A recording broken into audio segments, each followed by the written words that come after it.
नमस्कार दोस्तों, मैं हूँ राज शर्मा। दोस्तों, आज की जो कहानी मैं आपको बताने जा रहा हूँ ना, दिल्ली के बॉर्डर की कहानी है, गाजियाबाद के पास की। ये कहानी हमें भेजे हैं, उनका नाम है विनोद। अब विनोद लगभग 23-24 साल का हो चुके थे।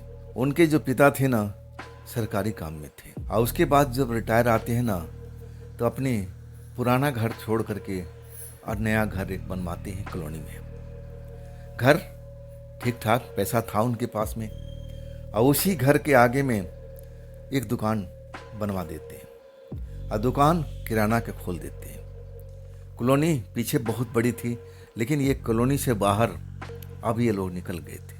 पुराना घर उन्होंने छोड़ दिया था। अब पुराना घर वो दोबारा से बनवा करके अब बेचने का मन था विनोद का पिता का। विनोद जो थे ना, थोड़ा बहुत पढ़े लिखे थे, ज़्यादा पढ़ाई नहीं कर पाए थे। अब इसके बाद जो किराने की दुकान थी उनकी चल निकली। देखते ही देखते अब जो सामान दूर दूर तक लोग बाजार में जा के ले आते थे, अब वो सारा सामान विनोद की दुकान पर मिलने लगा था। तो स्वाभाविक बात था कि कॉलोनी के लोग सारे टूट के पड़ने लगे और जो मुनाफा था बहुत ही कम रखते थे। दोनों मिलकर के, विनोद और उनके पिताजी, ये दुकान चलाते थे और दुकान तरक्की कर रही थी। नया घर था वो, और वो घर था 2 मंजिल का बना हुआ। 2 मंजिल का घर तो था, नीचे में सारा परिवार रहता था। विनोद जी का छोटा परिवार था। उनकी जो एक बड़ी बहन थी, उसका शादी हो चुका था, वो तो अपना ससुराल में रहती थी। और सिर्फ उस घर में विनोद, विनोद की मम्मी और विनोद का पापा, बस 3 लोग का परिवार था। और वो दुकानदारी कभी विनोद जी और कभी उनके पापा किया करते थे। उन्हीं दिनों विनोद जी की एक लड़की से अब आंख मिलती है, जो उनके दुकान पर सामान लेने के लिए आती है। बड़ा ही खूबसूरत लड़की होती है। विनोद जी उसको देख के बड़ा प्रभावित हो जाते हैं। ऐसे मौके पर आती थी कि जब विनोद जी खुद अकेले दुकान चला रहे होते। ये शायद विनोद जी इस पॉइंट को नोट किए थे। वो पिता के सामने में बिल्कुल नहीं आती थी। हाँ, धीरे धीरे उस लड़की से प्रेम विनोद जी का हो चुका था। हाँ, दोनों लोग एक दूसरे से प्यार भी करने लगे थे, लेकिन इसके बारे में कोई जानता तक नहीं था। वो सौदा लेने के बहाने आती थी। हाँ, ज़्यादातर शाम के टाइम में जब विनोद बैठा करते थे। सुबह में उनके पिताजी दुकानदारी चलाते थे और दोपहर के बाद से विनोद आते थे खाना पीना खा करके, और तब वो देर रात तक दुकानदारी को वही संभालते थे। और उसी टाइम में जब अंधेरा हो जाता था, शाम हो जाती थी, और तब वो लड़की आती थी सौदा लेने के बहाने। अगर भीड़ होता तो इंतज़ार कर लेती थी, और जब देख लेते कि हाँ कोई नहीं है, तब वो लोग आपस में अपना प्रेम की बात करने लगते थे। लेकिन नज़दीक से कभी भी विनोद जी उस लड़की के साथ मिले नहीं थे। बस दूर से ही एक रिश्ता बना हुआ था प्रेम का। लेकिन दोनों का मन में अब एक लालसा थी कि भाई हम लोग कभी एकांत में मिले, थोड़ा नज़दीकी से मिले, प्रेम करें, बातचीत करें। लेकिन ऐसा मौका मिल नहीं रहा था। काफ़ी लोग अब एक तरह से परिश्रम किए, इस बारे में सोचे विचारे, लेकिन लगता था कि नहीं, अगर हम ऐसा करेंगे तो पकड़े जाएंगे। अब पकड़े जाने का मतलब, विनोद जी जो पिता थे ना, बहुत ही थोड़ा अलग किस्म के इंसान थे। वो कभी भी ऐसे मामले को छूट नहीं दे सकते थे। सच्चे इंसान थे, और वो जानते थे, विनोद अपने पिता के बारे में सब कुछ जानते थे कि अगर लड़की के मामले में अगर मुझे पिता पकड़ लेते हैं, उनको जानकारी मिल जाती है, तो मेरी बुरी हालत कर देंगे। और इसलिए डरते थे, खौफ खाते थे अपने पिता से। माँ से कोई डर नहीं था, डर था सिर्फ पिता से। लेकिन जो लड़की थी ना, उसको शायद किसी से डर नहीं था। वो तो कहती थी कि विनोद, ये काम करो, जब दुकान बढ़ा लेते हो ना, और तब पास वाला जो स्कूल है, जो कॉलोनी के बाहर ही था, वो स्कूल जो था ना, किसी ने बनाया था प्राइवेट, ट्यूशन वगैरह करने के लिए, बच्चों को ट्यूशन करने के लिए। लेकिन वो स्कूल अब बंद हो चुका था।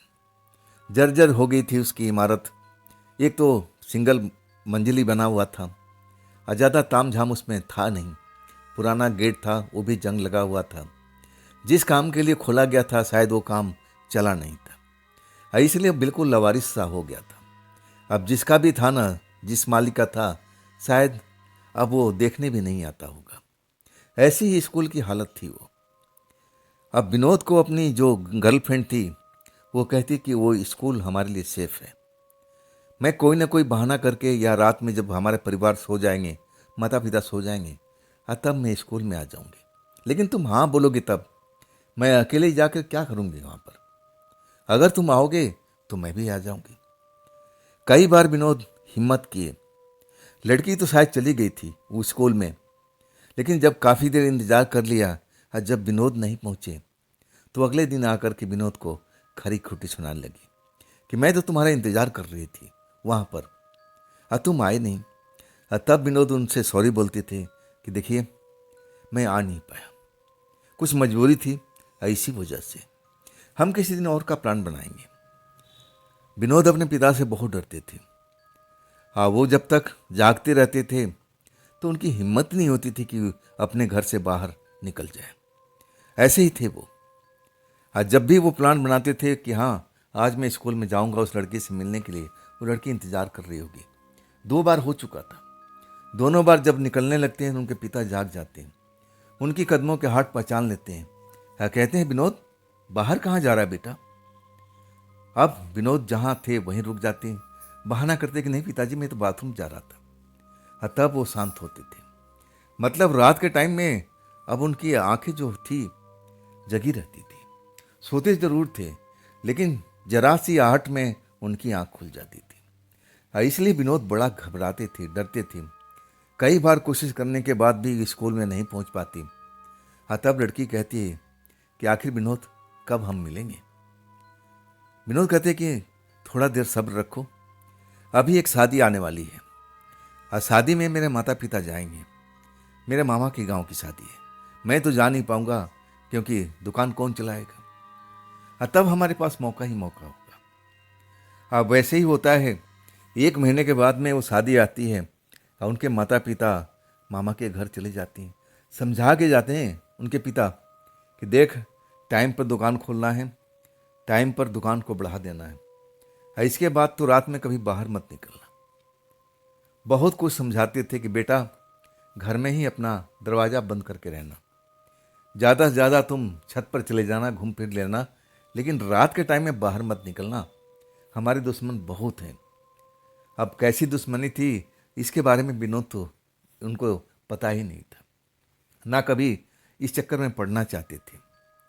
होगी कोई पुरानी दुश्मनी किसी के साथ में, अब उनका पिता उससे डरते थे कि कहीं मेरे बेटे के साथ में कुछ गलत ना हो जाए। अपने बेटे से बहुत प्यार करते थे, तभी तो अब जागते हुए भी उनकी आंख खुली रहती थी कि बेटा कहीं बहक तो नहीं रहा है, रात को घर से कहीं निकल तो नहीं रहा था। इस चीज़ पर बड़ा ध्यान रखते थे।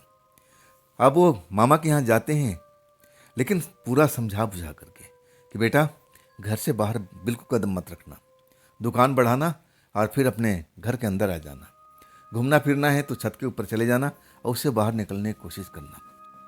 लेकिन जाने के बाद ही अब वो लड़की आ जाती है।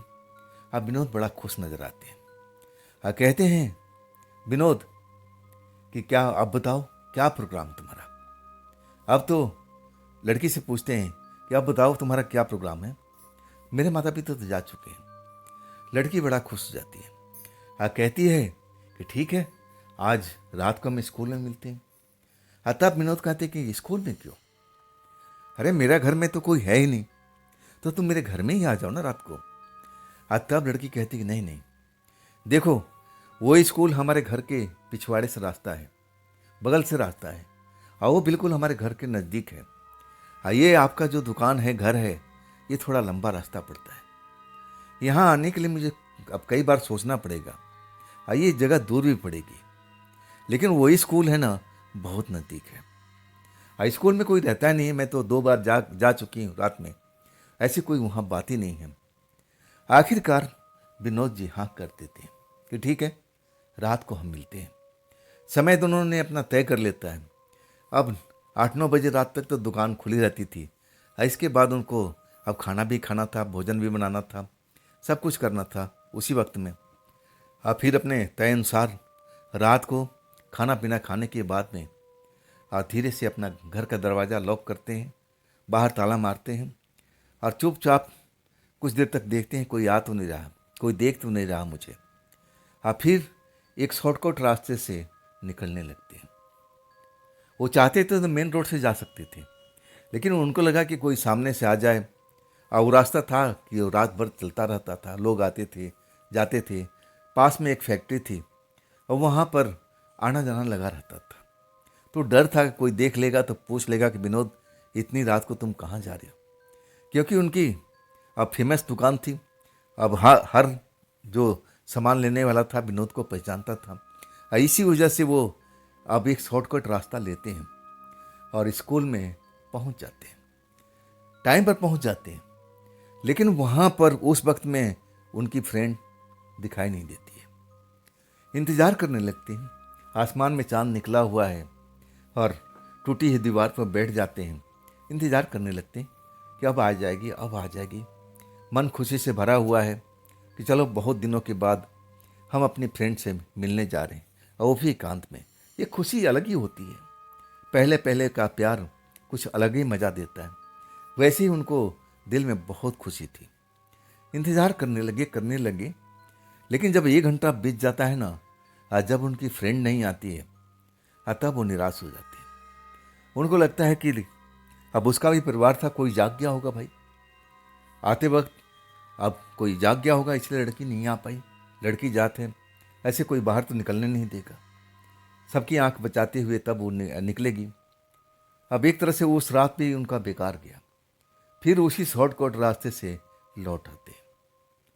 रात का समय, आधी रात का समय, आज जब शॉर्टकट रास्ते से गुजरते हैं ना, तो जो रास्ता था ना, अब दिन में भी वो लोग बाग उससे गुजरने से डरते थे कि थोड़ी ही दूरी पर शमशान घाट था, और शमशान घाट से थोड़ी ही फासले पर वो रास्ता था, और इसलिए दिन में कोई गुजरता नहीं था। और रात के टाइम में विनोद जी का हिम्मत देखिए कि वो उसी रास्ते से आते हैं, और जब लड़की नहीं मिलती है ना, तब उदास होकर के आप फिर उसी रास्ते से लौटने लगते हैं। जैसे ही घर के पास पहुंचते हैं ना, जैसे ही घर का ताला खोलते हैं, आसपास में देखते हैं कि कोई देख तो नहीं रहा, लेकिन कोई नहीं था। जैसे ही दरवाज़ा खोलते हैं और पीछे कुछ उनको महसूस होता है। जैसे पीछे मुड़ते हैं ना, तो देख कर के आश्चर्य में पड़ जाते हैं। अरे ये तो मेरी फ्रेंड है, ये यहाँ पर कैसे आ गई? मैं तो वहाँ स्कूल में इसको इंतजार कर रहा था। एकदम चौंक जाते हैं। तुम यहाँ पर, तुम यहाँ पर कैसे आ गई? मैं तो तुम्हें स्कूल में इंतजार कर रहा था। 1 घंटा होने के बाद जब तुम नहीं आई, तब मैं आ गया हूँ। क्या तमाशा है भाई, कहाँ थी तुम? लड़की कुछ बोलती नहीं है, बिल्कुल शांत खड़ी होती है। अब बाहर में जितनी रोशनी थी चांद की रोशनी में, देख लेते हैं, पहचान जाते हैं कि हाँ भाई ये मेरी फ्रेंड ही है, वैसी लग रही है, तो फ्रेंड क्यों नहीं मानेंगे। कपड़ा लत्ता जो था ना, थोड़ा अलग किस्म का था। अब उस चीज़ पर गौर नहीं करते हैं। वैसी कपड़ा लत्ता अपनी फ्रेंड को पहली बार पहने हुए देख रहे हैं, और तब लगता है कि पहला पहला प्यार है ना, और इसलिए सज धज के आई है। और फिर लड़की कुछ बोल नहीं पाती है, और तब उनको लगता है कि अब ये डर गई है, यहाँ रहना ठीक नहीं है। लड़की का हाथ पकड़ते हैं, घर के अंदर ले जाते हैं। जिस कमरे में सोते थे उसी कमरे में ले जाते हैं। विनोद जी की सांस अब तेजी से चलने लगती है। उस लड़की को इतना नज़दीक पा करके और एकदम उनका दिल की धड़कन बढ़ जाती है। और फिर जब सांस पर नियंत्रण करते हैं, तब कहते हैं तुम खड़ी क्यों हो, बैठो ना। लड़की का हाथ पकड़ के बिठाते हैं, तब लड़की उनके पलंग पर बैठ जाती है। लड़की भी उनको देख रही है और विनोद जी भी उसको देख रहे हैं। एक दूसरे के निगाहें मिल रही हैं। लेकिन विनोद जी अभी उस लड़की को टच नहीं किए थे, ना लड़की ने उसको अभी तक टच किया था। अभी मामला थोड़ा अलग था, दूरी थी, गैप बना हुआ था। लड़की के चेहरे पर कोई घबराहट, कोई ऐसा भाव दिख नहीं रहा था। तब विनोद जी पूछने लगते हैं कि तुम सही सही बताओ, तुम स्कूल में अब मिलने के वादा करके अब तुम क्यों नहीं आई? लड़की पहली बार भरभरा के बोलती है, आवाज़ थोड़ा अलग सी महसूस होती है। विनोद जी को लगता है कि लड़की को अब तबीयत खराब हो गया होगा, सर्दी जुकाम हो गया होगा, इसलिए कि आवाज़ थोड़ा सा अलग सी महसूस हो रही है। तब चौंक के कहते हैं कि बात क्या है। लड़की कहती है कि मुझे देर हो गई थी, मेरे माता पिता सो नहीं पाए थे, और जब वो सोए तब मैं वहाँ पहुँची तो तुम थे ही नहीं। मुझे लगा कि शायद तुम आकर के अभी लौट गए हो, और तब मैं दौड़ती हुई अब एक तरह से तुम्हारे पास पहुँच गई।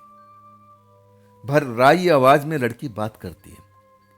अब विनोद जी को लगता है कि इसको गला खराब हो गया हो भाई, मौसम कुछ ऐसा चल रहा है, ज़्यादा इस पर ध्यान नहीं देते। मन बड़ा खुश हो जाता है। और इसके बाद दोनों लोग उसी पलंग पर अपना प्रेम व्यवहार करने लगते हैं। लड़की भी खुश और विनोद भी खुश। मतलब रात के 3 बजे तक दोनों जगे रहते हैं और एक दूसरे में खो जाते हैं। अब एक तरह से दोनों संतुष्ट होने के बाद में तब विनोद कहते हैं कि देखो अब सुबह क्या 3 बजने वाला है, और तुम जितना जल्दी हो सके यहाँ से निकल जाओ, नहीं तो फिर फैक्ट्री में लोग आने जाने लगेंगे और फिर तुमसे कई सवाल पूछ देंगे जो तुम्हें जानते हैं, तुम जवाब नहीं दे पाओगे, इसलिए बेहतर है कि तुम निकल जाओ। लड़की कहती है कि नहीं नहीं, मैं एक रास्ता जानती हूँ, शॉर्टकट, उससे मैं निकल जाऊंगी। तब विनोद कहते कि शॉर्टकट रास्ता, शमशान वाला रास्ता। तब लड़की कहती हाँ, उसी से तो मैं भी आई थी। तो विनोद कहते थे कि मैं भी तो उसी से गया था, अब मैं उसी से लौटा था, तो तुम मुझे दिखाई क्यों नहीं दी, मैं भी तो उसी रास्ते से आया था। अब इसके बाद वो लड़की कहती है ठीक है, मैं निकल रही हूँ और हम फिर मिलेंगे, जल्द मिलेंगे। अब इसके बाद विनोद जी अपना दरवाज़ा बंद करते हैं, आराम से सो जाते हैं बेखबर। वही सपना लिए हुए अपना अब एक तरह से प्रेमिका से मुलाकात हो गई, रात अब एक तरह से रंगीन बन गई, और क्या चाहिए था। आराम से घोड़ा बेच कर सोते हैं। सुबह में जब उनके शटर पर लोग आवाज़ लगा लेते हैं कि भैया दुकान नहीं खोलोगे क्या, और तब जाके विनोद जी की आँख खुलती है। आंखें एकदम सुर्ख लाल लाल हुई पड़ी है और हड़बड़ा के उठते हैं कि अरे लेट हो गया, जल्दी जल्दी अब नहाते भी नहीं हैं, अब पानी वानी का छींटा मार करके अपने दुकान की तरफ आ जाते हैं। शटर खोलते हैं और दुकान पर अपना बैठ जाते हैं। एक बार तो ग्राहकों की लाइन लगी होती है। जो भी आता है ना, विनोद की तरफ देखता है, कहता है विनोद तुम्हारा चेहरा कुछ सूझा सूझा सा लग रहा है, जैसे चेहरे पर कोई अब बदलाव आ गया है, लाल लाल सा भी दिखाई दे रहा है, बात क्या है विनोद। हर कोई पूछता था, विनोद जी हंस के टाल देते थे, अरे भाई अब मेरा चेहरा है, मुझे पता है, ऐसा कुछ नहीं हुआ है। लेकिन 4-5 लोगों ने जब ये बात बोला तब उनको भी लगने लगा कि ऐसा क्या बदलाव हुआ हमारे चेहरे पर। अब उस दुकान में तो कोई आईना नहीं था कि देख पाए, और तब थोड़ा सा भीड़ कम होती है तो अपना घर के अंदर भागते हैं, आईना देखते हैं, और तब वाकई में उनका चेहरा एकदम बदला हुआ था। दोनों गाल सूजे हुए थे, आंखें जो थी ना वो भी अंदर धसी हुई थी, मतलब पूरा चेहरा उनका सूज गया था।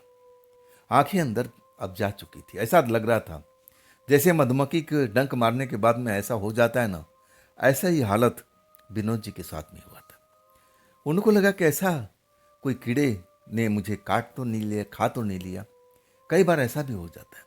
वो कहने लगे चलो अपने आप सही हो जाएगा, या हो सकता है सोते में मधुमक्खी ने कोई डंक मार दिया होगा, ये कोई नॉर्मल चीज़ है, कोई बड़ी बात तो नहीं है, अपने आप आराम हो जाएगा।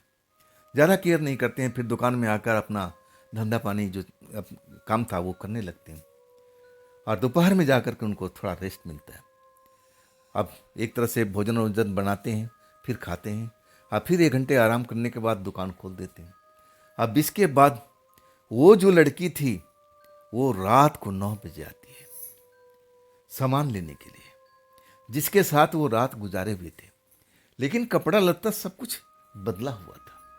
जो पहले अपने कपड़े लत्ते पहन के आती थी और उसी अंदाज में आती है, कहती है विनोद विनोद मैं तुमसे पूछ रही हूं, तुम मुझे वादा करके या तुम उस जगह पर क्यों नहीं पहुंचे।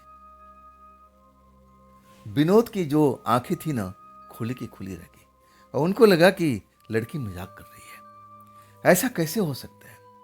मंद मंद मुस्कुराते हुए तब लड़की कहती है ये तुम्हारे चेहरे पर सूजन क्यों आ गई विनोद? क्या कोई मधुमक्खी ने, कोई ततैया ने डंक मार दिया क्या? विनोद जी कहते हैं, पहले मेरी बात का जवाब दो। क्या तुम्हारा मन भरा नहीं है क्या? हम रात भर तो एक ही साथ में थे, अपने घर में थे, और तुम कह रही हो कि मैं स्कूल में आया नहीं। क्या मतलब है तुम्हारा? उस टाइम दुकान में कोई था नहीं, बस दोनों लोग थे, एक दूसरे से सवाल जवाब कर रहे थे। अब विनोद जी पूछ रहे थे, ये तुम्हारे कहने का मतलब, क्या तुम मजाक कर रही हो? लड़की गुस्से से देखती है, कहती है, विनोद ये तुम बातें क्या कर रहे हो? मैं तुम्हारे घर में कब आई? मैं तो तुम्हारे घर में नहीं आई। मैं तो गई थी, और जब मैं गई थी तो तुम वहां पर थे ही नहीं। मैं आधा घंटा इंतजार करने के बाद अब मैं अपने घर लौट गई थी। मैं कब तक तुम्हारा वहां पर इंतजार करती? वाकई में विनोद जी चौंक गए थे, कहने लगे, ऐसा कैसे हो सकता है? तुम तो मेरे घर पर आई थी, तुमने ऐसे ऐसे कपड़े पहन रखा था, बोलो हाँ कि नहीं? वो लड़की आंखें तरेड़ने लगी है, कहने लगी, मैं ऐसा कपड़ा कोई कभी भी नहीं पहनती, और ना मेरे घर में ऐसा कोई कपड़ा लगता है जिसकी तुम बात कर रहे हो। कौन आई थी तुम्हारे घर पर? अब एक तरह से लड़की का गुस्सा बढ़ चुका था। विनोद जी को कुछ समझ में नहीं आ रहा था कि आखिर ये हो क्या रहा है। आखिरकार वो गुस्से में पैर पटकती हुई लड़की नाराज होकर चली जाती है। अब विनोद जी अब बैठ जाते हैं और सोचने पर मजबूर हो जाते हैं कि आखिर मैं किसके साथ रात बिताया था। कौन थी वो लड़की? ये लड़की तो मना कर रही है, कह रही है कि मेरे पास में ऐसा ड्रेस है नहीं, मैं पहन करके आऊं। विनोद जी एकदम खौफ में भर गए थे कि ऐसा कैसे हो सकता है, समझ में नहीं आ रहा था। आइए अपनी बात किससे कहें? अब उनके पिता थे नहीं, माँ थी नहीं।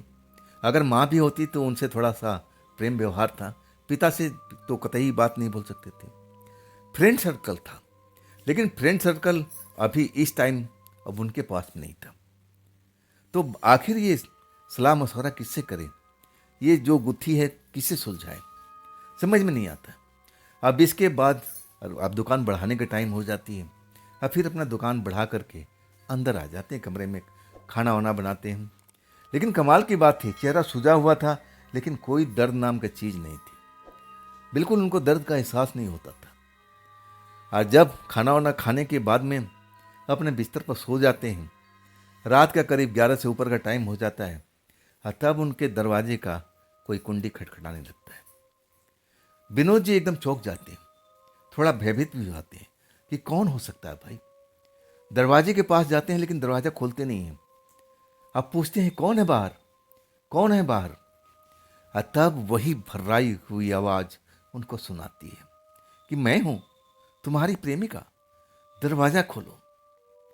विनोद जी कई पल सोचने पर मजबूर हो जाते हैं, और कहते हैं कि नहीं, मैं आवाज सुनी नहीं, दोबारा से बोलो, कौन हो तुम? तब वो लड़की हंसते हुए कहती है कि मैं हूं विनोद, ये तो मैं मजाक कर रही थी तुमसे दुकान में, दरवाजा खोलो, दरवाजा खोलो। और तब जाके विनोद जी दरवाजा खोल देते हैं। लड़की अंदर आ जाती है, और सेम वैसे ही कल वाली जैसे कपड़े पहन रखे थे, वैसे ही कपड़ा वैसे ही पहने हुई थी, और आ जाती उनके पलंग पर। दरवाज़ा बंद करने के बाद आ जाती। विनोद जी उसको छूते नहीं हैं, पास में बैठी जरूर है, और तब मुस्कुरा के पूछते हैं कि ये जो रात में मेरे साथ में तुमने किया, क्या वो मजाक था? और तब वो लड़की हंस के कहती है, हाँ मजाक ही था। और तब कहते हैं कि तुम्हारी उस टाइम आवाज़ तो इतनी भर्रा नहीं रही थी, अब क्यों भरा रही है? इतनी जल्दी तुम्हारी आवाज़ बदल क्यों गई है? तुम तो कहती थी कि ये ड्रेस मैं कभी पहनती नहीं, ना मेरे पास में है, तो ये ड्रेस तुम्हारे पास में कहाँ से आया? किस रास्ते से आई हो, मेन रोड से या शॉर्टकट से? लड़की उनकी हर सवाल का जवाब देती है, और जवाब से उनको संतुष्टि मिलती है। लड़की उनका मन बहला देती है। अब वो पुरुष थे, अब उस लड़की के जाल में फंस जाते हैं। उनको लगता है कि ये मित्र प्रेमिका है, आज जो दिन रात के टाइम में जो आई थी, वो शायद वो मजाक कर रही थी। सब कुछ भूल जाते हैं। फिर दोनों एक हो जाते हैं, अपने बिस्तर पर आराम करते हैं। फिर जैसे ही 2 बजता है, 2 ढाई बजता है रात का, तब वो लड़की जैसे उसको कोई संदेह होता है, तब वो उठ के बैठ जाती है। कहती है, विनोद मुझे जाना पड़ेगा, मैं जा रही हूँ। तब विनोद कहते कि नहीं भाई, अभी तो घड़ी देखते हैं कि रात को तो अभी 2:30 बज रहा है। अब मैं तुम्हें अकेले जाने नहीं दे सकता। लड़की कहती नहीं नहीं, मुझे कुछ नहीं होगा, मैं आराम से निकल जाऊंगी शॉर्टकट वाले रास्ते से, मुझे कोई देख भी नहीं पाएगा। विनोद जी बहुत समझाने की कोशिश करने लगे, लेकिन वो लड़की मान के राजी नहीं थी। तब विनोद जी को मानना पड़ा, लेकिन उस लड़की को अकेले छोड़ना नहीं चाहते थे। वो जीत तो कह रही थी कि मैं अकेले चली जाऊंगी, लेकिन विनोद जी अब एक तरह से उस लड़की को छोड़ने के लिए मन बना चुके थे, लेकिन उसको बिना देखे हुए। वो दरवाज़ा बंद करते हैं और लड़की बाहर निकल जाती, दिखावा करते हैं कि मैं अब अंदर जा रहा हूँ सोने के लिए। लेकिन जैसे ही कुछ सेकंड होता है, कुछ मिनट होता है, अब फिर दरवाजे से बाहर निकल के अपना घर का दरवाज़ा बंद करते हैं और उसी शॉर्टकट रास्ते से अब चलने लगते हैं। लड़की ने बताई थी कि शॉर्टकट रास्ते से जा रही है। वो कुछ ही देर के बाद उस लड़की को देख लेते हैं। लड़की जा रही है, वो दूर से ही अब पीछा कर रहे हैं। बस उनको ये करना था कि बस ये शॉर्टकट वाला रास्ता वो पार कर जाए, स्कूल के पास पहुंच जाए, और फिर वहाँ से तो उसका घर नज़दीक है। मैं ज़्यादा से ज़्यादा स्कूल के पास तक जाऊंगा और फिर लौट आऊँगा। मतलब लड़की को वो सुरक्षित घर पहुंचा देना चाहते थे। मन में कुछ डर था, इसलिए शायद। और रात का मामला था, जवान लड़की और वो भी उनकी प्रेमिका थी। जब वो शमशान वाला रास्ता आता है जहाँ से अब वो दोराहा बना हुआ था, एक तो रास्ता सीधा स्कूल की तरफ जाता था और दूसरा रास्ता बीच से शमशान साइड में जाता था। वो लड़की दोराहे पर आकर खड़ी हो जाती है। अब फिर पलट करके देखती है पीछे की साइड में। अगर विनोद जी अपने आप को अंधेरे में छुपा नहीं लेते तो शायद वो दिख जाते। मन में थोड़ा डाउट हो जाता है कि ये लड़की दोराहे पर क्यों खड़ी हो गई, इसको तो आगे निकल जाना चाहिए था। स्कूल के रास्ते में क्यों नहीं जा रही है, दोराहे पर खड़े होकर के पीछे आगे क्यों देख रही, किसको इंतजार कर रही है। कुछ मिनट बीत जाता है ना, तब वहां पर एक लंबा सा काला सा साया नजर आता है। लड़की के पास आता है और लड़की उसके हाथ में हाथ दे करके शमशान वाले रास्ते पर चल देती है। विनोद जी का कलेजा हाथ में आ जाता है, एकदम डर जाते हैं। ये क्या हो भाई, वो काला इंसान कौन था? कौन था वो लंबा सा काला सा इंसान जिसके साथ में लड़की अपना हाथ उसके हाथ में दे करके जैसे प्रेमी प्रेमिका हो, वो अब साइड में चले गए शमशान के रास्ते में। दौड़ते हैं वहाँ से दोराहे पर पहुँचते हैं और तब देखते हैं कि लोग सीधे चले जा रहे हैं। अब वहाँ तक उनका पीछा करने लगते हैं दूरी से। जब वो शमशान आ जाता है ना, दिन के टाइम में भी विनोद जी वहाँ पर कभी नहीं आए थे। वो तो शमशान के नाम से कांपते थे, डरते थे। लेकिन प्रेमिका की बात थी, प्रेमिका कोई और पुरुष से प्यार करती है, अब मुझसे भी प्यार करती है, इस चीज़ का उनको डर था और वो जोश में थे। ये हो क्या रहा है, मैं जरूर उसको पकड़ के दिखाऊंगा। ये लड़की मुझे डबल क्रॉस कर रही है, किसी और के साथ में भी प्रेम कर रही है और मेरे साथ में प्रेम कर रही है, ऐसा मैं होने नहीं दूंगा। शमशान में पहुंच जाते हैं। शमशान खुला ही था चारों तरफ से, ऐसा नहीं था कि कोई बाउंड्री किया हुआ कोई दरवाज़ा हो, ऐसा था नहीं। शमशान के बीचों बीच वो लोग पहुंच जाते हैं और दूर से खड़ा होकर के वो देखते रहते हैं। और अचानक जो देखते हैं ना, उनकी आंखों पर विश्वास नहीं होता। वहां पर अचानक दोनों के दोनों लोग आंखों के सामने से गायब हो जाते हैं। दिल तेजी से धड़कने लगता है। उस पल में अगर कोई भी हो उस जगह पर, वो एकदम हिल जाएगा। ऐसा ही हालत विनोद जी के साथ में होता है। कई पल तो उनको अब संभलने में लगता है कि जो मैंने देखा है अपनी आंखों का धोखा तो नहीं है। कैसे ये लोग गायब हो सकते हैं, दोनों के दोनों। चांद का प्रकाश पड़ रहा था, चांदनी रात थी, सब कुछ उनकी आंखों के सामने हो रहा था। और तब उनको अब जो डर लगता है ना, और उसके बाद वो भागना शुरू करते हैं। घर आते हैं, घर आने के बाद उनकी हालत खराब होने लगती है। एकदम ऐसा लगता है कि तेज बुखार चढ़ने लगा है, और वही होता है, बेहोशी में चली जाती है। सुबह में जब दुकान में भीड़ लगती है, दरवाज़ा पर शटर पर लोग अब पीटने लगते हैं कि विनोद विनोद, अब दुकान खोलने का टाइम हो गया, दुकान खोलिए, सौदा पानी दीजिए। और तब विनोद जी की आँख खुलती है। अब एकदम अपना शरीर भारी पाते हैं। एकदम ऐसा लगता है कि कई मन उनका शरीर भारी हो गया है, वजन काफ़ी बढ़ गया हो, ऐसा लगता था। लेकिन जब दुकान पर शोर हो रहा है तो आखिरकार अब वो नहा तो नहीं पाए, अपने चेहरे पर पानी वानी मार करके अब दुकान खोलते हैं। जो भी आता है देखता है कि विनोद जी, ये चेहरा तो कल थोड़ा कम सूजा हुआ था, आज ज़्यादा सूज गया है। देखिए ना, अब विनोद जी को भी लग रहा था कि मेरे चेहरे पर पूरे शरीर में बदलाव हो रहा है, शरीर भारी भारी सा लग रहा है, वजन वाला लग रहा है, ऐसा उनको महसूस हो रहा था। लेकिन करे क्या, अब ये बात किसी को कह नहीं सकते थे और उसी चिंता में डूबे हुए थे कि आखिर जो मेरी प्रेमिका थी, आखिर वो शमशान में जाकर के काले लड़के के साथ में और कहाँ गायब होगी मेरी आंखों के सामने में। आज संजोग की बात देखिए, जब वो दोपहर का टाइम होता है, चाहते हैं कि अब मैं थक गया हूँ, दुकान बढ़ा दूँ, उसी टाइम उनकी असली वाली प्रेमिका आ जाती है। विनोद जी की हालत देख करके वो देखने लगती है। अब विनोद जी भी उसको देख रहे हैं, दोनों लोग। अब वो जो लड़की है विनोद जी की देख रही कि इनके चेहरे पर ये सूजन काफ़ी बढ़ गया है, चेहरा अलग से बदला हुआ नजर आ रहा है।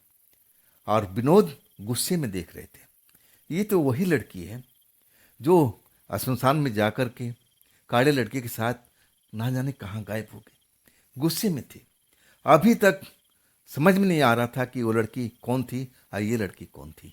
दोनों में अभी तक फर्क समझ नहीं पा रहे थे। और आखिरकार वही लड़की कहती, विनोद तुम किसी डॉक्टर से क्यों नहीं दिखा रहे हो? कल तुम्हारे चेहरे पर थोड़ा सूजन कम था, आज ज़्यादा हो चुका है। विनोद इसकी परवाह नहीं करते हैं और कहते हैं कि तुम मिल गई हो, अब मैं तुमसे बात करना चाहता हूँ। आप पूरा कहानी बताते हैं कि कल भी तुम मेरे पास में आई थी ना? हाँ बोलो, सच बोलना। हाँ, तब वो लड़की कसम खाती है कि विनोद मैं नहीं आई थी। अब पूरा कहानी सुनने के बाद में वो लड़की भी कांप जाती है। हाँ, कहती है विनोद तुम्हारे साथ में धोखा हो रहा है। ये तो शमशान वाली प्रेतनी है जो मेरा रंग रूप लेकर के तुम्हारे पास में आ रही है। उस प्रेतनी के बारे में मेरे परिवार अब बात करता है, तब मैं समझ पाई हूँ। तुम्हें किसी अब तांत्रिक मांत्रिक से दिखाना पड़ेगा। तुम देरी मत करो, ये दुकान बढ़ाओ। आज तुम जितना जल्दी हो सके किसी मंदिर में जाओ, किसी पुजारी से मिलो, किसी तंत्र वाली बाबा से मिलो, लेकिन देर मत करो। लड़की बता करके वो भी अब एक तरह से उसका मन दुखी है, सब कुछ जान जाती है कि वो जो प्रेतनी है मेरा रूप धर करके फिर विनोद के साथ में फ्लर्ट किया, उनके साथ में रात गुजारी और इसीलिए उनका चेहरा सूजा हुआ है। लेकिन वो उसके हाथ में कुछ नहीं था, अब समाज भी तो देखना था। और अपना घर चली जाती है, अफसोस करती है कि मेरे वजह से सब कुछ हुआ है। हाँ, इधर विनोद को भी लगता है कि मामला बिगड़ता जा रहा है, मुझे कुछ करना चाहिए। हाँ, तब वो हनुमान मंदिर जाते हैं। बाबा जी को, जो बाबा जी थे, उनको सब कुछ बताते हैं। हाँ, बाबा जी कहते हैं कि तुम बेटा ऐसे चक्कर में फंसे क्यों, वो तो वाकई शमशान वाली प्रेतनी है। हाँ, तब उनका झाड़ा वगैरह लगाते हैं। हाँ, गले में एक माला पहना देते हैं। हाँ, कहते हैं कि ये माला उतारना मत। हाँ, देखना तुम जल्दी आराम में आ जाओगे। गंगा जल वगैरह पवित्र जल गंगा जल देते हैं कि बेटा अपने दुकान में आप पूरा घर में छिड़क देना, वो तुम्हारे पास में दोबारा नहीं आएगी, ना तुम्हें नुकसान पहुंचाएगी। हाँ, तुमने अच्छा किया कि मेरे पास में आ गई। हाँ, इसके बाद वैसे ही करते हैं। अब उनकी हिम्मत नहीं होती कि दुकान चलाएं, दुकान के ग्राहक लौट रहे हैं। अब उनको सबको पता चल गया था, जो जो आया था, कि भैया क्या तबीयत खराब है, चेहरा सूजा हुआ है। हाँ, इसलिए अपने बिस्तर पर लेट जाती हैं। रात हो जाती है, अभी माता पिता लौटे नहीं हैं। और इतना सब कुछ डालने के बाद में डर तो लगता है इंसान में। और वही होता है, रात के टाइम में वही दरवाज़ा आवाज़ आने लगती है, जिसे दरवाज़ा पीट रहा हो। हिम्मत जवाब दी जाती है और वो अपने बिस्तर से हिलते नहीं हैं। तब उसी प्रेतनी की आवाज़ सुनाई देने लगती है, वैसी आवाज़ में, उनकी प्रेमिका की आवाज़ में, दरवाज़ा खोल दे, दरवाज़ा खोल दे, दरवाज़ा खोल दे, मैं तोड़ के आ जाऊंगी, मैं आ जाऊंगी तेरे पास में। लेकिन जानते थे कि ऐसा वो प्रेतनी कर नहीं पाएगी। हनुमान मंदिर गए थे ना, बाबा जी बताए थे कि वो प्रेतनी तुम्हारे पास जाने की कोशिश करेगी, लेकिन वो तुम्हारे दरवाजे के अंदर नहीं आ पाएगी। तुम डरना मत।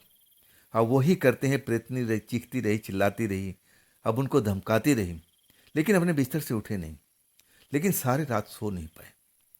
हाँ, तब जा कर के सुबह होता है, तब वो थोड़ा बहुत आराम करते हैं। आप शीशा जाके देखते हैं तो उनका चेहरा पहले की तरह, अब थोड़ा सा कमी रह गई थी, 19-20 का फर्क था। चेहरा का जो सूजन था उतर चुका था। और उसी शाम को उनके माता पिता लौट आते हैं। लेकिन ये सब बातें अपने माता पिता को बताते नहीं।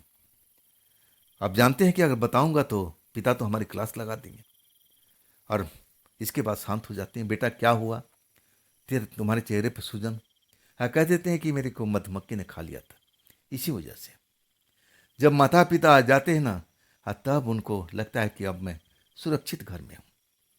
और उसके बाद वो माला अपने गले से बहुत दिन तक, जब तक वो पुजारी जी से दोबारा जाके नहीं मिलते हैं कि बाबा मैं उतारूं या ना उतारूं, और तब पुजारी जी कहते हैं कि 3 महीना हो चुका है, अब डरने की आवश्यकता नहीं। लेकिन बेटा भूल से भी उस शॉर्टकट वाले रास्ते में भी मत जाना, शमशान के पास तो पहुंचने की कोशिश मत करना। और देखो, ऐसे गलत काम मत करना। वो तुम स्कूल में मत जाना, जो स्कूल है ना वो भी एक तरह से अब भुतहा हो चुका है। वहाँ पर प्रेतनी आके बैठती है, और शायद इसी वजह से वो तुम्हारे साथ में छल किया था। उसको लगा था कि तुम अपनी प्रेमिका से इसी स्कूल में मिलने के लिए आओगे, तो ऐसे काम भी मत करना। और इसके बाद विनोद जी सब कुछ भूल गए थे, अपनी प्रेमिका भी भूल गए थे। अब इसके बाद कभी वो प्रेतनी से उनका आमना सामना नहीं हुआ। तो दोस्तों, ये थी विनोद जी की भेजी हुई घटना। ये घटना आपको कैसी लगी कमेंट में ज़रूर बताइएगा। हाँ दोस्तों, अगर आपके पास भी ऐसी कोई घटना है, कोई कहानी है, तो आप मुझे शेयर ज़रूर कीजिएगा, इंस्टाग्राम पर, व्हाट्सएप नंबर पर, मेरी मेल आईडी पर। हाँ दोस्तों, ये भी चैनल आप ही का है, तो इसको भी अपना प्यार दीजिए, दुलार दीजिए, लाइक कीजिए, सब्सक्राइब कीजिए, अपने दोस्तों को शेयर कीजिए, और हाइप वाला बटन तो बिल्कुल दबा दीजिएगा। और फिर हम मिलते हैं ना कल की रात इसी चैनल पर, इसी टाइम पर। आप लोग अपना ख्याल रखिएगा। नमस्कार।